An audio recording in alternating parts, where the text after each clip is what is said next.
Olá, galerinha, tudo bem? Professor Elielton aqui com vocês. Lembram de mim? Eu espero que sim.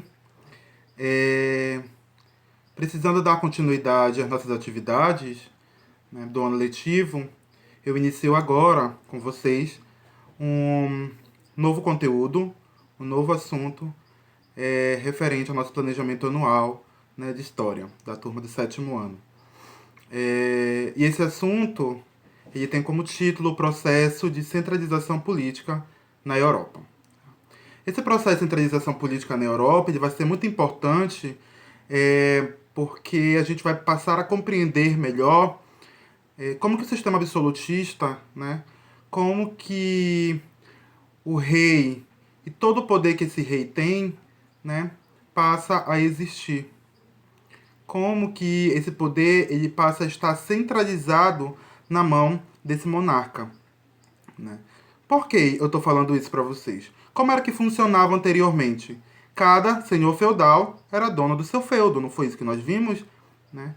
E por que agora o único sujeito, ou seja, um rei, ele é quem manda e quem desmanda em todas aquelas terras que antes eram divididas pelos senhores feudais?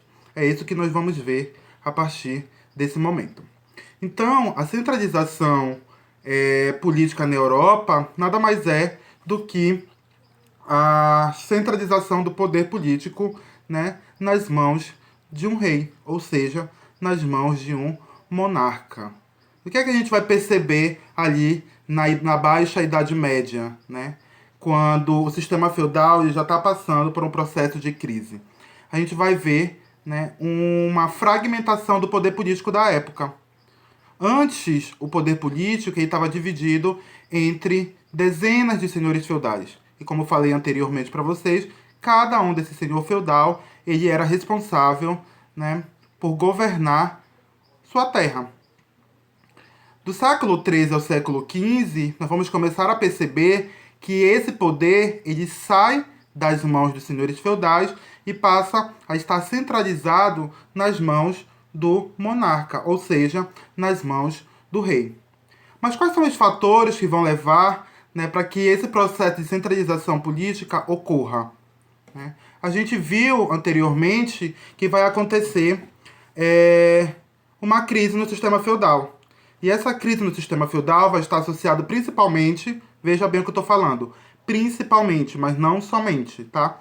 Ela vai estar associada principalmente aos modos de produção da época. Lembra o que eu falei para vocês?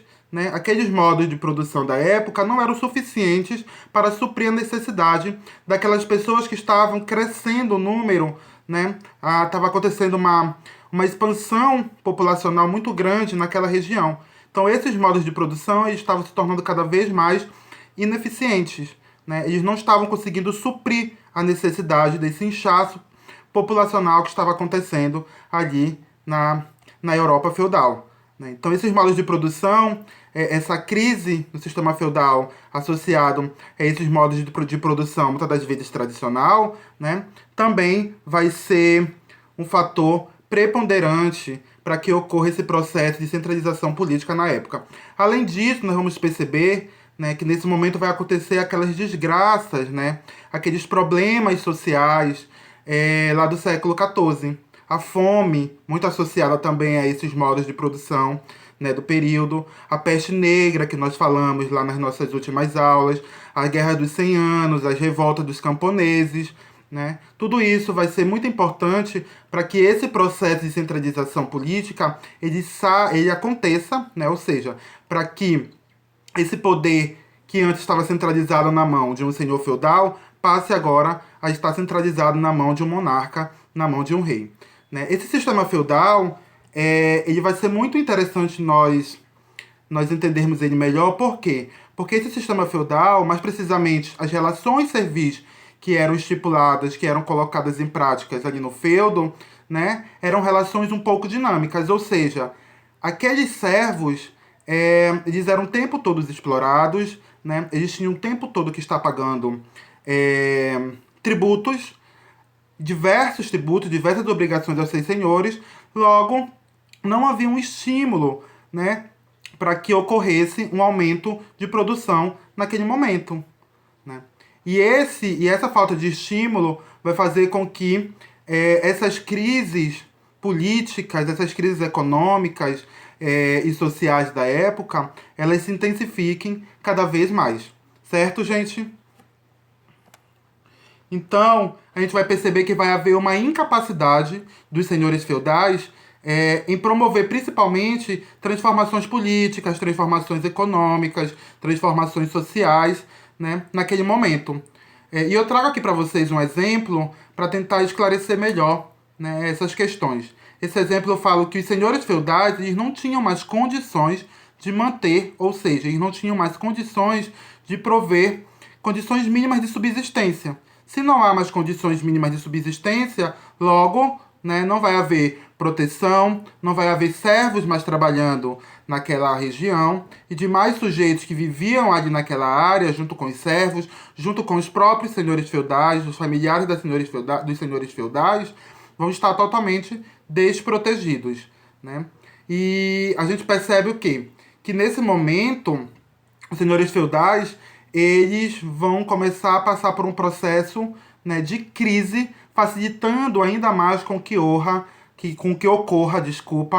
né, esse processo de centralização monárquica lá no finalzinho lá do século XIII, entre o século XIII e o século XV. Ok, galera? Além disso, nós vamos perceber o quê? Vamos perceber nesse momento um desenvolvimento de um sistema capitalista de produção. Alguns historiadores, alguns pesquisadores costumam chamar esse desenvolvimento de sistema capitalista de produção de desenvolvimento de sistema pré-capitalista de produção. Mas vamos utilizar aqui o termo sistema capitalista de produção.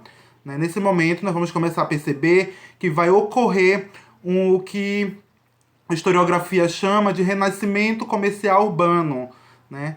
Uma mudança nesse contexto social, uma mudança nesse contexto político, nesse contexto econômico da época.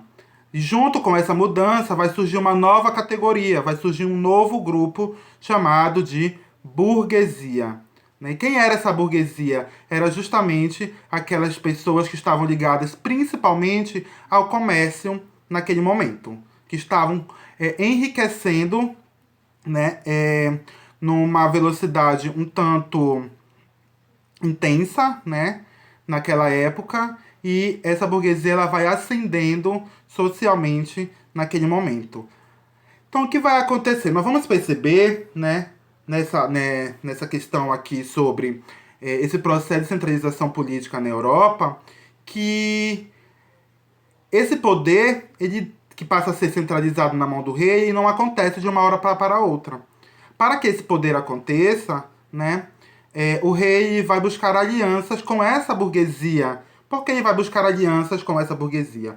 Justamente por quê? Porque esse rei buscava dominar, né, buscava controlar esses senhores feudais, principalmente a partir da força, a partir da violência, né, e para isso, para que essa força, essa violência, ela surtisse efeito naquela época, ela tinha que ser uma violência coletiva, né? Então precisava de muitas pessoas para tentar derrubar o poder, né, desses senhores feudais na época. E de que forma o rei, naquele momento, ele buscava derrubar esse poder do senhor feudal? Através do exército. Mas o rei não tinha dinheiro suficiente, não tinha um número de pessoas suficiente para formar um exército. Então ele vai buscar alianças junto com a burguesia, né? A burguesia ela vai entrar principalmente com o capital, ou seja, com o recurso financeiro, né? Que vai ser o recurso fundamental para se criar esse exército nesse momento. Mas os burgueses eles não eram tão bestinhas assim não, eles não vão apenas dar o dinheiro, eles já estavam pensando em quê? Pensando no futuro deles. Por quê? Porque esse sistema feudal de antigamente, onde o poder estava centralizado na mão dos senhores feudais, né, eles acabavam de uma forma ou de outra atrapalhando o desenvolvimento do capitalismo. Por quê? Porque se um senhor feudal quisesse manter contato com o feudo, comprar materiais, comprar produtos, né, que foram produzidos dentro de um feudo X que estava afastado do seu feudo, para ele chegar até esse feudo X, ele tinha que pagar diversas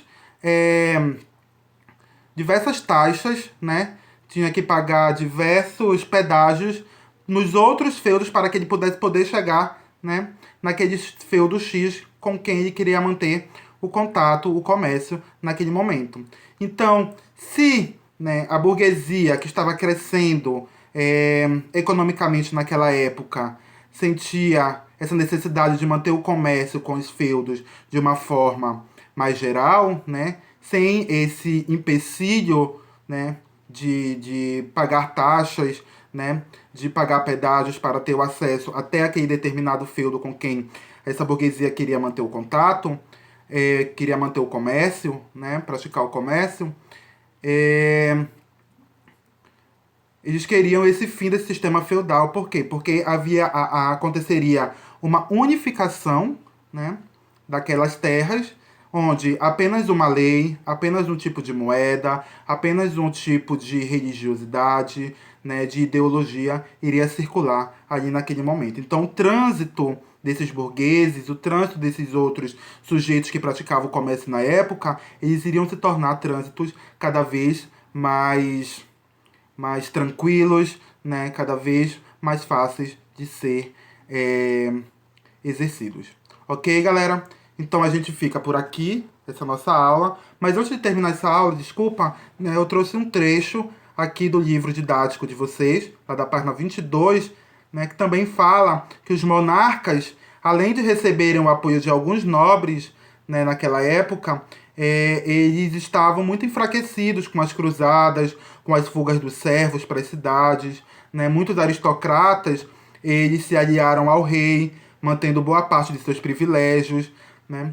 Então vai acontecer essa centralização do poder real, né, nesse momento. Contudo, vai ter uma resistência muito grande por parte dos senhores feudais, né? Por quê? Porque esses senhores feudais eles vão começar a perder espaço, vão começar a perder poder, e da própria igreja. Lembra que eu falei para vocês? A igreja, naquele momento, ela era a principal instituição que controlava, né, socialmente, culturalmente, politicamente, né, todos os sujeitos que habitavam a Europa. Logo, os senhores feudais, eles temiam ter seu poder diminuído, enquanto que a própria igreja, na figura aí do alto clero, eles tinham receio de que reis muito poderosos se tornassem, né, ainda mais poderosos politicamente do que o próprio Papa. Apesar desses entraves, né, aos poucos os reis europeus eles conseguiram impor suas autoridades sobre as habilidades de um território e estabeleceram o chamado Estado moderno, né, que a gente vai começar a estudar a partir de agora. Logo, esse Estado moderno ele passa a ser caracterizado pela existência, né, de um mesmo povo, falando uma única língua, vivendo o mesmo território que vai ser limitado por fronteiras, né? E essas fronteiras passam a ser defendidas pelo Exército Nacional e governado, né, aí, pelo monarca e pelo soberano. Né? Não vai mais ter aqueles lotes de terra, aqueles feudos, onde cada um dos senhores feudais governavam os seus feudos, e esses feudos, cada um deles tinha suas leis, né, tinham suas próprias línguas, tinham a sua própria economia, né, e a partir de agora vai ser um único território, né, que vai falar uma única língua, que vai ter sua própria moeda, né, que vai ter um povo que vai obedecer às leis estipuladas pelo monarca, às leis estipuladas pelo rei. Então, galera, até a próxima aula. Um abraço.